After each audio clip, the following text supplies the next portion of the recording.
Yes ma'am. అయితే ఈ brush, tooth paste yeah! విషయానికొస్తే ఒక పెద్ద కన్‌ఫ్యూజనే ఉంది.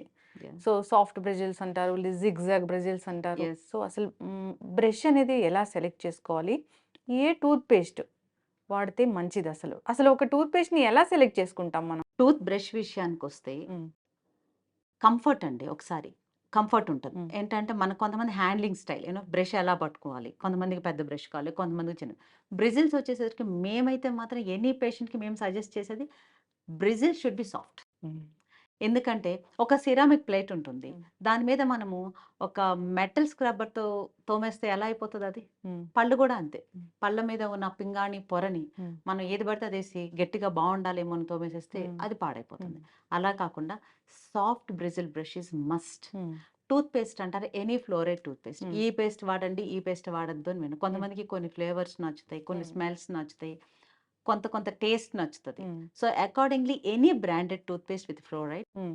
మీరు వాడొచ్చు. కానీ బ్రష్ చేసే విధానాల్లో కూడా మనం జాగ్రత్త తీసుకోవాలి. హ్మ్. ఇప్పుడు బ్రష్ చేయటంలో ప్రెషర్ పెట్టి చేస్తారు. హ్మ్. ఒకే వైపు చేస్తారు. హ్మ్. గట్టిగా ఒత్తేసి చేస్తారు. కొంతమంది హ్మ్. బ్రష్ నోట్లో పెట్టుకుని వెహికల్ మీద వెళ్ళడం కూడా నేను రోడ్డు మీద చూస్తా అవును. ఉంటా. బ్రష్ నోట్లో పెట్టుకొని చేసుకుంటూ వెళ్ళిపోతారు ఎంత దూరమైనా.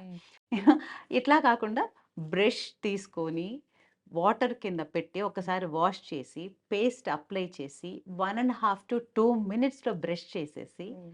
గాగుల్ చేసేసుకొని, టంగ్ నీట్‌గా క్లీన్ చేసేసుకొని, హ్మ్. బ్రష్ మళ్ళా బాత్రూమ్‌లో కాకుండా ఒక ప్రత్యేకమైన డ్రై ప్లేస్‌లో పెట్టాలి. హ్మ్. బాత్రూమ్స్‌లోనే కమోడ్ల పక్కనే పెడతారు అవును. కొంతమంది. ఇట్ అవును. ఈస్ నాట్ ఎట్ ఆల్ హ్మ్. Good. Keep it outside of the distance పెట్టాలి హ్మ్. కొంచెం.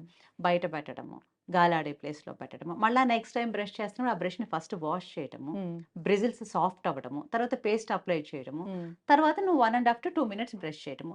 Brushing should not be either హారిజాంటల్‌గా హ్మ్. ఉండొద్దు, అలాగని వర్టికల్‌గా ఉండొద్దు. సర్క్యులర్ మోడ్‌లో gentle brushing is always safe for the hmm. Good teeth. Yes ma'am. ఖచ్చితంగా. యాహ్! యాహ్! అయితే బ్రష్ ఎన్ని నెలలకొకసారి మార్చాలి? 3 నెలలకు ఒకసారి మారిస్తే 3 నెలల నుంచి కొంతమంది మర్చిపోతారు. హ్మ్. కొంతమంది 6 నెలలు ఇంక అంతకంటే మర్చిపోతారు. అలా కాకుండా 3-4 మంత్స్ హ్మ్. బెస్ట్ అండి. యెస్. యాహ్! అయితే మ్యామ్ డెంటల్ ఇష్యూస్ విషయానికొస్తే మనం చూస్తూ ఉంటాం ఏంటంటే పళ్ళు పుచ్చిపోవడం. యాహ్! పళ్ళు పుచ్చిపోవడం అంటే మీ వైద్య పరిభాషలో ఏమంటారు? ఎందుకు ఇంతలా పళ్ళనేవి పుచ్చిపోతూ ఉన్నాయి? పళ్ళ మీద ఫస్ట్ మనం ఒక స్టెయిన్ చూస్తాం. హ్మ్. పట్టించుకోం. తర్వాత ఫుడ్ ఇరుక్కుంటా ఉంటది. హ్మ్. అప్పుడు పట్టించుకోం. తర్వాత నొప్పి స్టార్ట్ అవుతుంది. హ్మ్. అప్పుడు డెంటిస్ట్ గుర్తొస్తారు. అవును. సో, ఇంత దూరం పోకుండా ఉండాలంటే ఫస్ట్ స్టెయిన్ పడగానే మీరు ఎవ్రీ 6 మంత్స్ మర్చిపోకుండా డెంటల్ డాక్టర్ దగ్గరికెళ్ళి హ్మ్. చెక్ చేయించుకుంటుంటే ఫస్ట్ అపోహ ఏంటంటే, హ్మ్. అమ్మో! డెంటిస్ట్ దగ్గరికెళ్తే కంపల్సరీగా ఏదో ఒకటి చేస్తారు. ఏదో హ్మ్. ఒకటి చేయరండి. డెంటల్ డాక్టర్ ఫస్ట్ కెమెరాలో చూయిస్తారు. అడ్వాన్స్ టెక్నాలజీ వచ్చింది. ఎక్స్‌రే తీస్తారు. హ్మ్. మేమైతే పేషెంట్‌కి first photo and intra oral కెమెరాతో స్క్రీన్ మీద చూయించి, హ్మ్. ఆ ప్రాబ్లమ్ ఉంది. అది క్లిక్ షాట్ తీసి ఈవెన్ పేషెంట్‌ని కూడా మేము తీసుకోమంటాం పిక్చర్. హ్మ్. తీసుకున్న తర్వాతనే మేము ఫస్ట్ ఆ క్యావిటీని ఫిల్ చేయడం జరుగుతుంది. హ్మ్. అంతవరకొస్తే. అలాగని నెగ్లెక్ట్ చేశామనుకోండి, హ్మ్. డెఫినిట్‌గా అది రూట్ కెనాల్ వరకు వెళ్ళిపోతుంది. హ్మ్. పెయినొస్తుంది. డీప్ ఫిల్లింగ్ అవుతుందది. హ్మ్. ఎక్కువగా పుచ్చిపోతుంది. ఎక్కువ లేయర్స్ పాడైపోతాయి. పేషెంట్‌కి నొప్పొస్తుంది. దానివల్ల మనకేమవుతుంటే హ్మ్.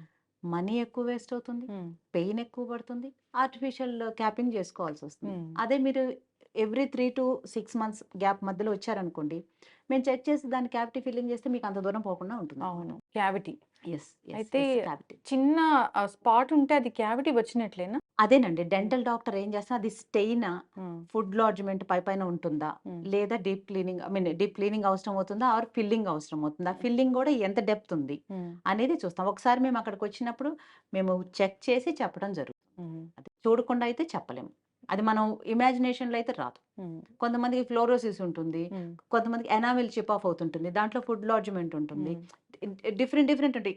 అసలు ఒకళ్ళకే ఒక పన్ను నుంచి పక్క పన్నుకి చాలా తేడా ఉంటుంది. యెస్. సో, ఈచ్ పేషెంట్‌కి చాలా చాలా డిఫరెన్సెస్ ఉంటాయండి. హ్మ్. సో, అది చూడంది ఏ డాక్టర్ ఎవరని చెప్పలేము. యెస్. అయితే మ్యామ్ ఈ పన్ను తీసేయడం వరకు ఎప్పుడు వెళ్తుంది? ఇప్పుడు పళ్ళు ఫస్ట్ పుచ్చిపోతున్నప్పుడు హ్మ్. చూయించుకోకపోవటం వల్ల డీప్ హ్మ్. ఫిల్లింగ్ అవుతుంది. హ్మ్. నొప్పొస్తుంది. అప్పుడు కూడా ఏం చేస్తున్నారంటే కొంతమంది ఏదో ఒక పెయిన్ కిల్లర్ యేసుకుంటారు. ఇవాళ రేపు నాలెడ్జ్ అందరికీ ఉంది. హ్మ్. పెయిన్ కిల్లర్ యేసుకుంటే పన్ను నొప్పి తగ్గిపోతుంది. సో, వాళ్ళ బాడీ తీరుని బట్టి కొంతమందికి పెయిన్ కిల్లర్, కొంతమంది యాంటీబయాటిక్, కొంతమంది ఫోన్‌లో అడుగుతారు. హ్మ్. లేతే పక్కనోళ్ళు ఎవరైనా డెంటల్ డాక్టర్ దగ్గరికెళ్తే మీకే పన్ను నొప్పి, మీకేం హ్మ్. మెడికేషన్ ఇచ్చారంటారు. వాళ్ళేదో ఇచ్చారు. నాకు గూడా ఒక టాబ్లెట్ ఇయ్యి అంటారు. వాళ్ళు వేసుకుంటారు. సో, హ్మ్. యాంటీబయాటిక్, పెయిన్ కిల్లర్ తగ్గుతాయి. కానీ పెయిన్ కిల్లర్, యాంటీబయాటిక్ అనేది సర్టెన్ పీరియడ్ వరకే ఉంటుంది. హ్మ్. అలాంటప్పుడు ఓన్లీ మెడికేషన్ మీద ఎళ్ళిపోతాం కదా! అవును. అసలు మాకు వర్కే ఉండదు కదా! అలా కాదు. హ్మ్. మేము గూడా హ్యాపీగా వి కెన్ రిలాక్స్. కానీ అలా కాదు. పన్ను నొప్పొచ్చినప్పుడు, అది పుచ్చిపోయినప్పుడు ఫిల్లింగ్ చేయించుకోకపోతే రూట్ కెనాల్ అయిపోతది. హ్మ్. రూట్ కెనాల్ కూడా నెగ్లెక్ట్ చేసామంటే ఇన్ఫెక్షన్ అయ్యి హ్మ్. యాబ్సెస్ ఫార్మ్ అవుతుంది. అప్పుడు పన్ను గమ్ రిలాప్స్ అవుతుంది. పన్నులో యాబ్సెస్ ఫార్మ్ అవుతుంది. ఆ పస్ వచ్చేస్తుంది. హ్మ్. పన్ను ఆటోమేటిక్‌గా తీయాల్సొస్తుంది. లేదా హ్మ్. ఇంకొక రకం వస్తుంది. పన్ను ముక్కలు ముక్కలుగా ఇరిగిపోతుంది. హ్మ్. అప్పుడు కూడా ఆ ముక్కలు తీసేయాల్సొస్తుంది. హ్మ్. ఇలా కూడా జరుగుతుంది. సో, పన్నుని ఈ 2 సార్లలో మేము ఏ ఏ పరిస్థితులోనైనా పన్ను హ్మ్. తీయాల్సొస్తుంది.